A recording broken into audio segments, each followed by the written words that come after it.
Hello and welcome back to my tarot corner. So this is my second video today, and I thought about all kind of news articles that were published this week, either through mainstream media or in Neil Sean's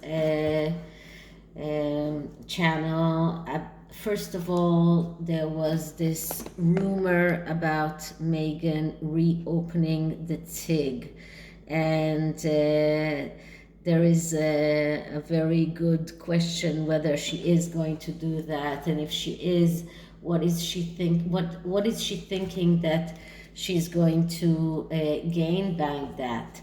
And so first of all, I'm going to do a small reading about that. Now, I'm going to use the Viceversa tarot because the Viceversa tarot gives me more,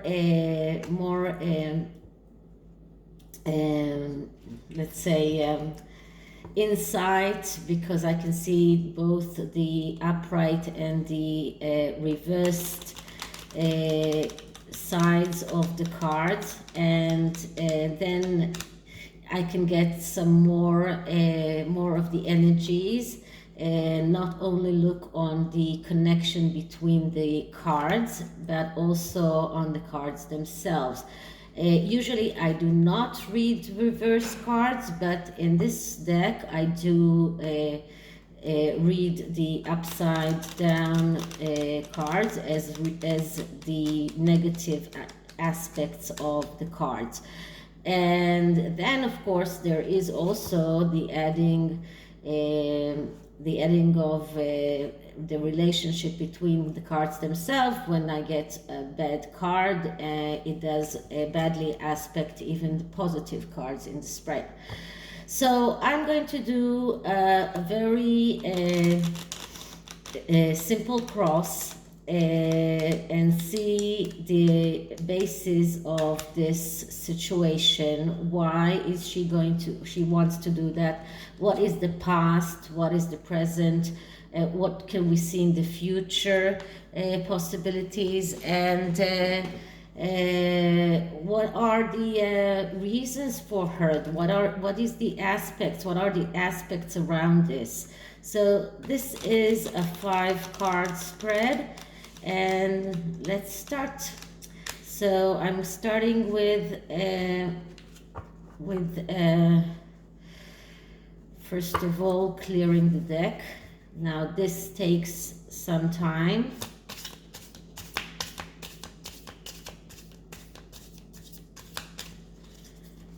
Because I need to know that I've cleared the deck from all the previous readings.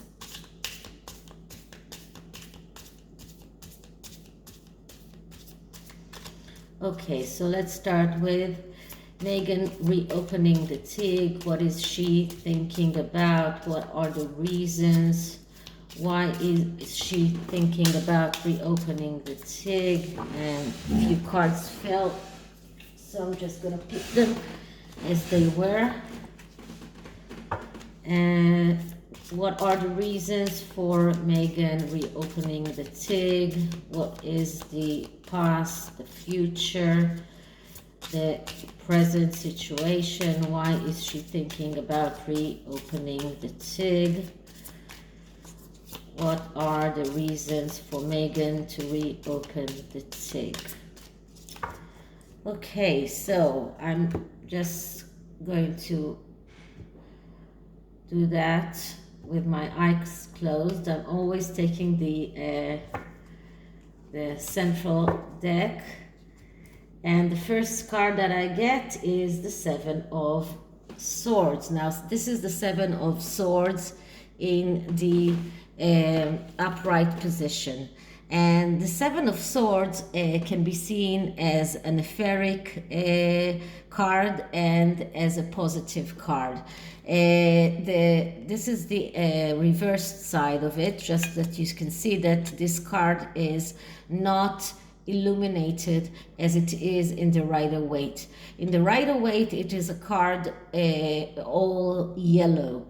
which is full of sunlight, with full of light. Here it is darkness. So this is the depiction of someone who is making a plan and a strategy, but this is not a good plan. I mean, this is not something that is coming out of a real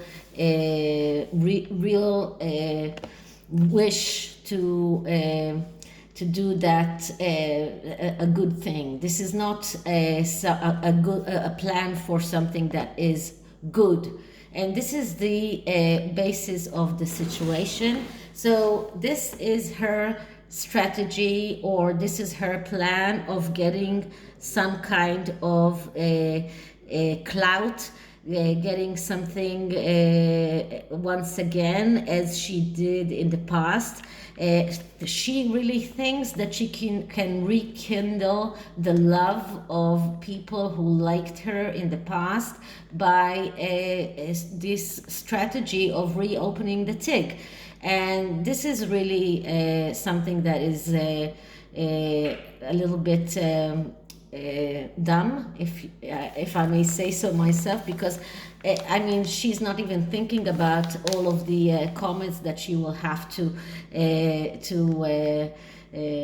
disable in that blog if she does open it. So this is the core issue here, and this is the first card. Now the second card is the past situation, and we get the Tower. Okay, now this is not the first time that I get the Tower around Meghan, and this is the Tower in the negative way of looking at it. This is not the upright. This is the upright, and this is the negative. The Tower reversed. We can say that. And the Tower is a card that speaks about foundations, and her foundations, and this is not the first time that I get this about her. Her foundations are shaky, and this is in the past. Her foundations always were shaky. Now this is even worse, because we see not more than shaky foundations. We see here someone with a tendency to go and run forward with an idea without checking. We see someone who is losing everything because he's not, or she's not looking at the issue all the way through. It's like signing a contract without reading the small letters.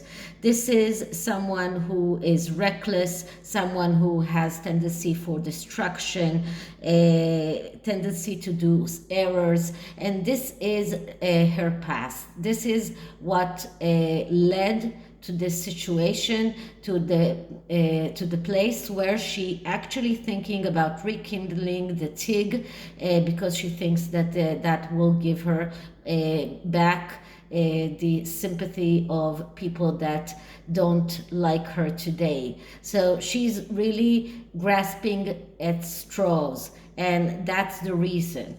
And the next card is another major arcana, and that's the Hanged Man. And the Hanged Man, this is the upright.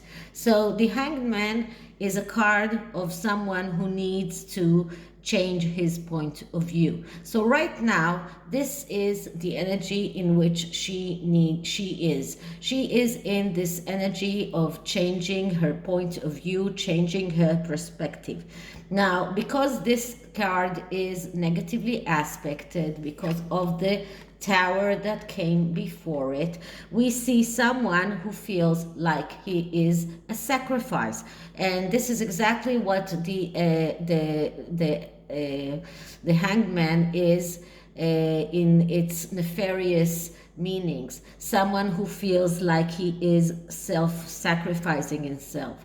This is a card of someone who is stubborn and stuck, someone who is unable to change his point of view. She is supposed to change her point of view. She needs to change her point of view in order to go forward in her spiritual path, but she's stubborn. She's unable to do that. She is stuck in the past. She does not have the energy to go forward. This is a card of someone who is lazy, and we see that all the time. We see that there's nothing coming out of her. She has no spark. Nothing is coming out. She has this plan of rekindling something that she did in the past that is going backwards instead of going forward. So once again, this is her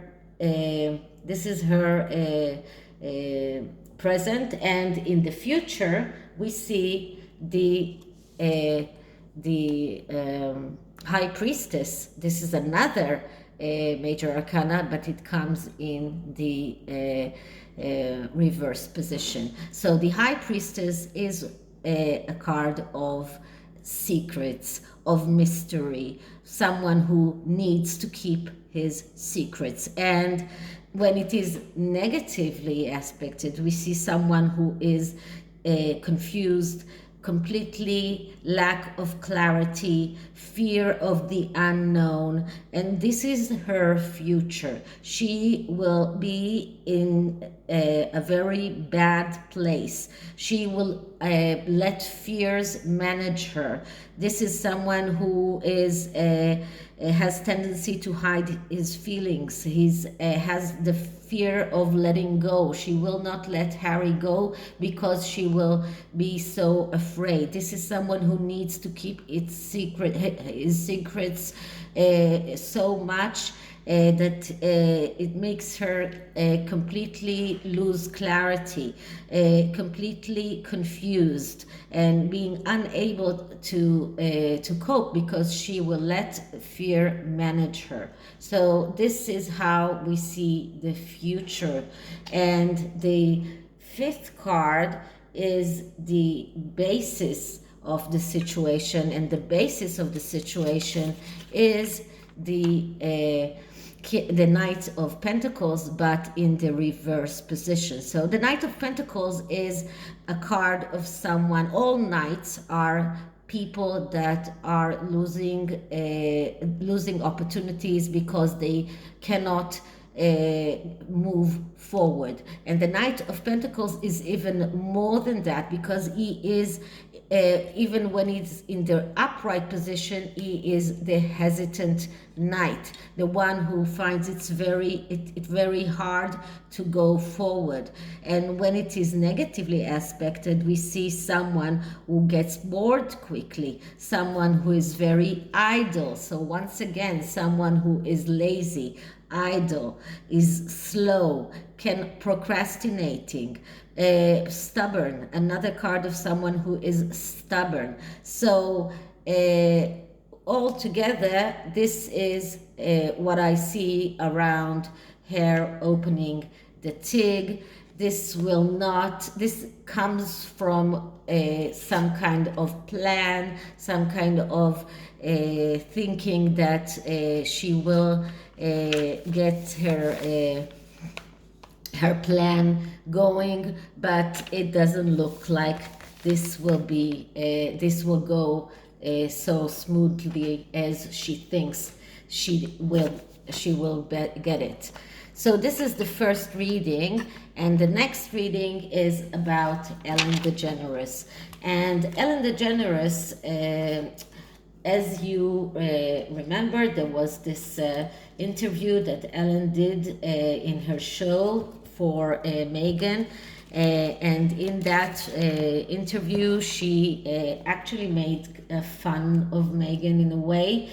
She did make Meghan look a little bit silly, let's say it that way. And Meghan thought that she might be seen in a different light, in a lighter light. and that's why she agreed to all of that. But then the scrutiny came, and when the scrutiny came, this just made Meghan very cross, and made Meghan regret ever participating in that show. And then Ellen, who is ending her show this year, expected to be in a way reciprocated, and this is according to Neil Sean, and to get an invite to the podcast, the Spotify podcast that Harry and Meghan are supposedly working on. And we did hear that they got met with Tom Holland and his girlfriend, Zendaya, I think. And the thought is that they met about that, and that Ellen is actually cross that she did not get a similar invite, that she wanted to be invited to that podcast, because that would bring her back to some kind of clout after her show is over. So let's see what are the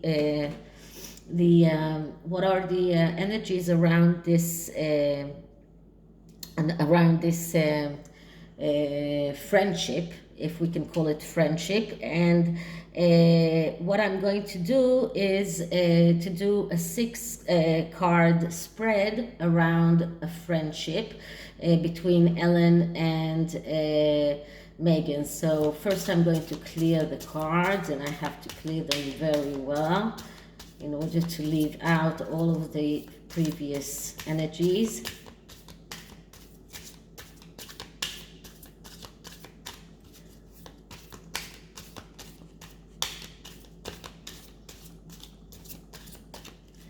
And now let's start by asking, so Ellen DeGeneres and Meghan Markle's relationship, Ellen DeGeneres and Meghan Markle's relationship, what can we say about that friendship? Are they still friends? Are they cross with each other? What can we say about that relationship? Is that relationship still on? Are they still friends? Ellen DeGeneres and Meghan Markle.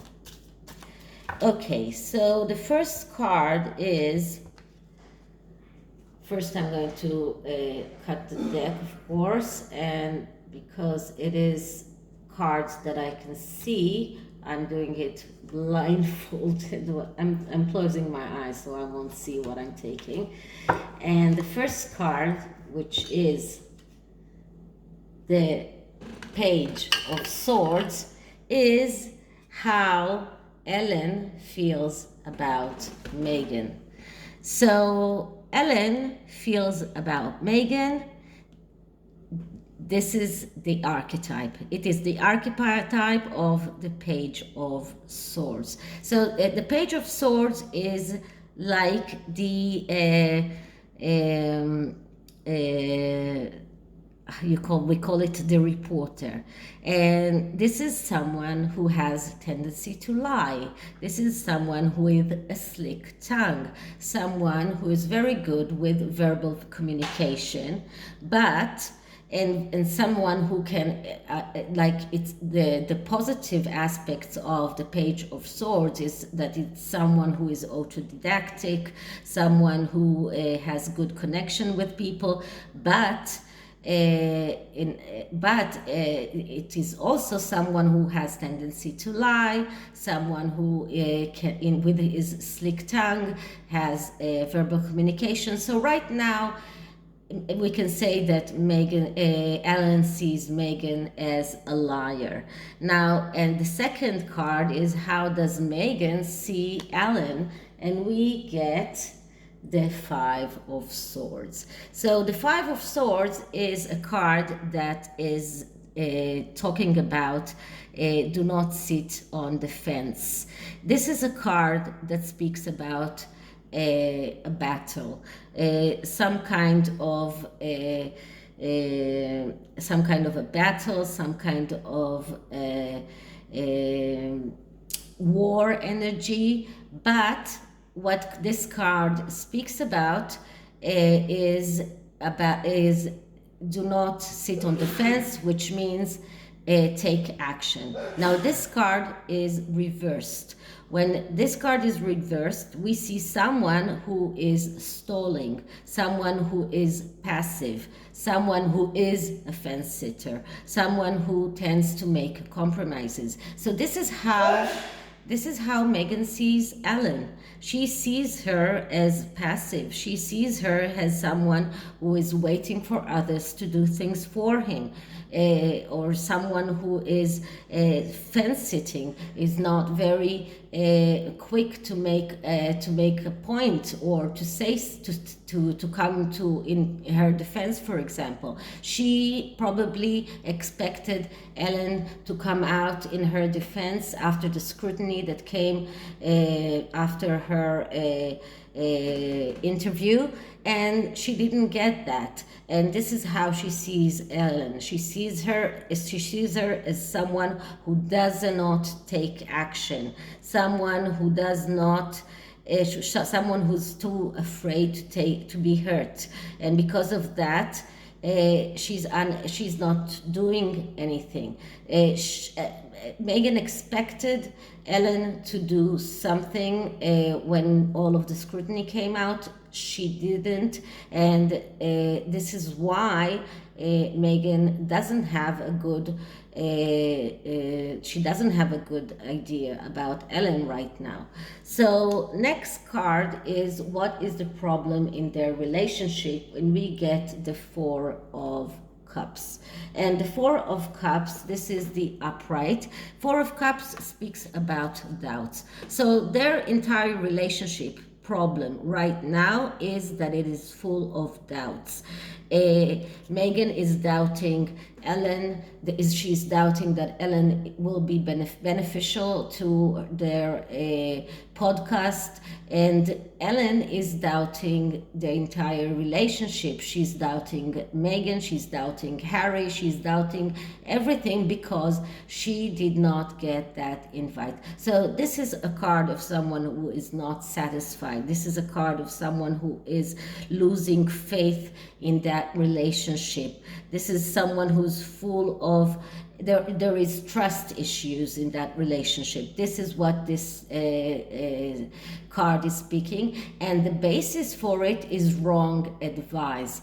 And this is how Meghan feels. She feels that she got the wrong advice from Ellen when she participated in that show. She acted in the wrong way, and this is exactly what the Four of Cups speaks about. And Ellen is full of doubt about the future of that relationship as a whole, because she knows that she did not get that invite to participate in that podcast, and she's cross about that. So this is the problem in their relationship. The next card is how can Ellen help Meghan, and we get the Queen of Cups in the upright position.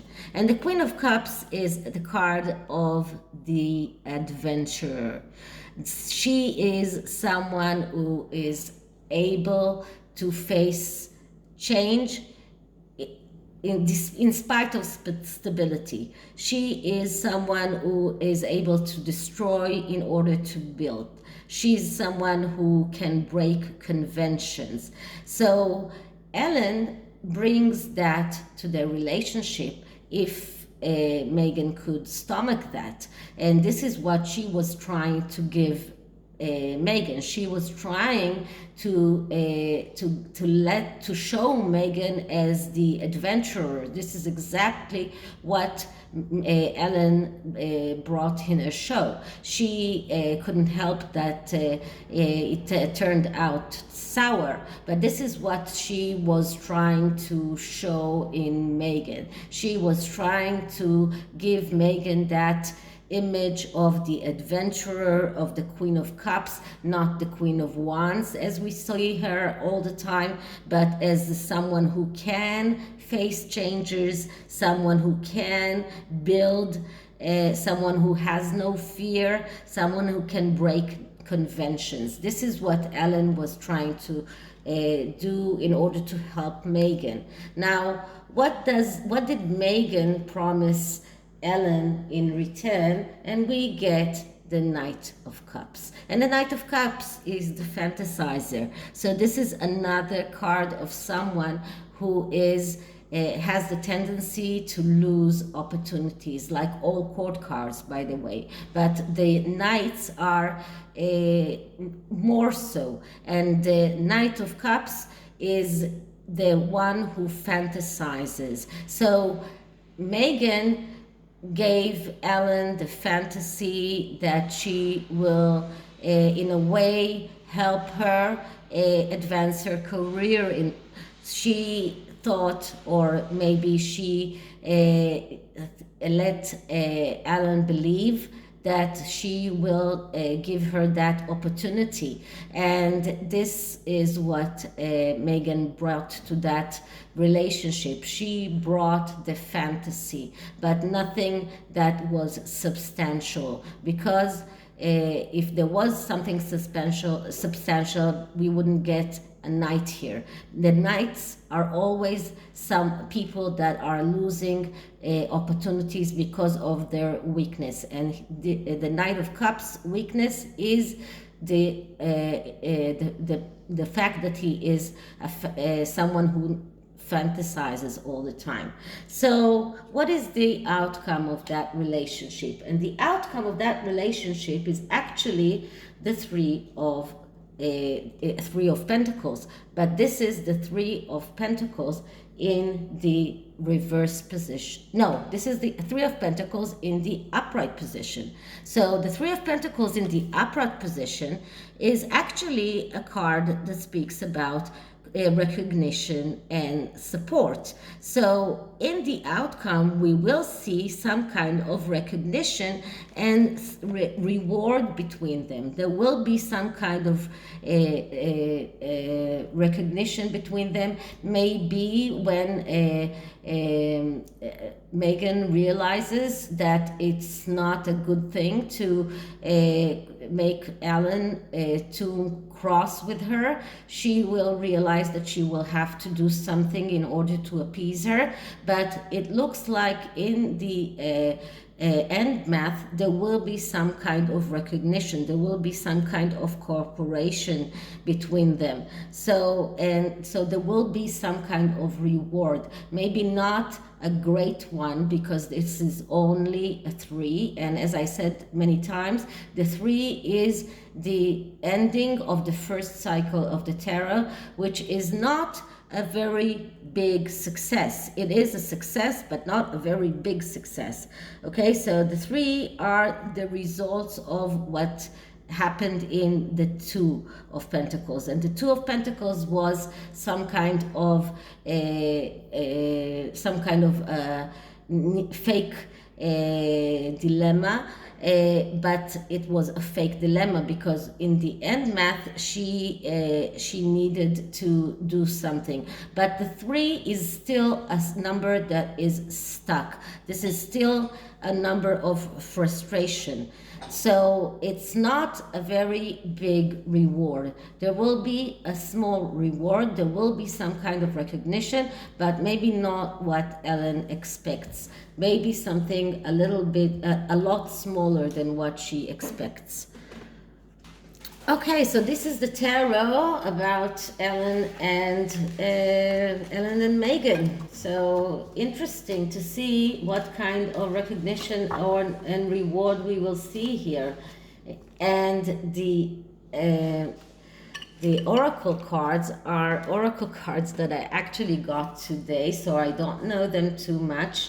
It's called the African Goddess. So I thought that for Meghan it will be kind of fitting, as she sees herself as African American. So let's see what kind of message can we give both Ellen and Meghan from this oracle deck. And I have to admit that I haven't read the book yet, so I don't know this deck too much. I only took a look at the cards. So let's see how it goes. First, I'm going to clear the cards.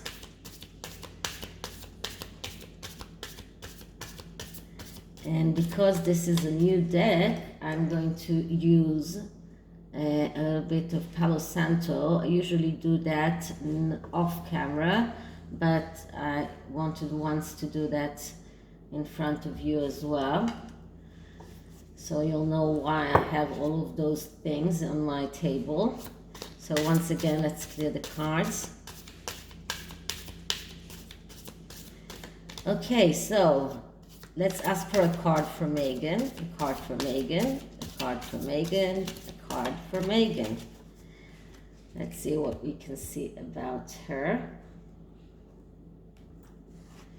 And the card for Meghan is Harvest.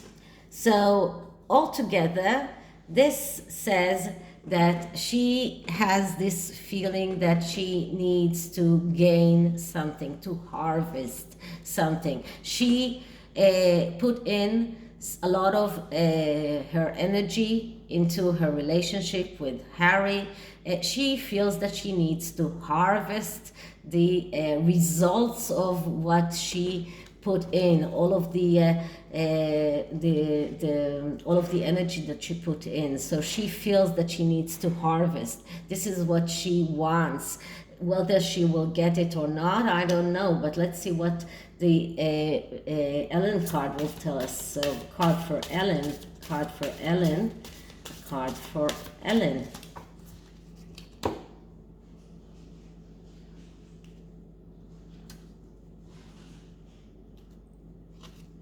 Okay, betrayal. So she feels betrayed. She feels betrayed, and this is how she feels right now. And maybe Meghan will be able to appease her, maybe not, but this is how she feels right now. She feels betrayed. Okay, so this is it, and I hope you liked it. And if you did, please like, subscribe, hit the notification bell, and I'll see you in the next one. Bye.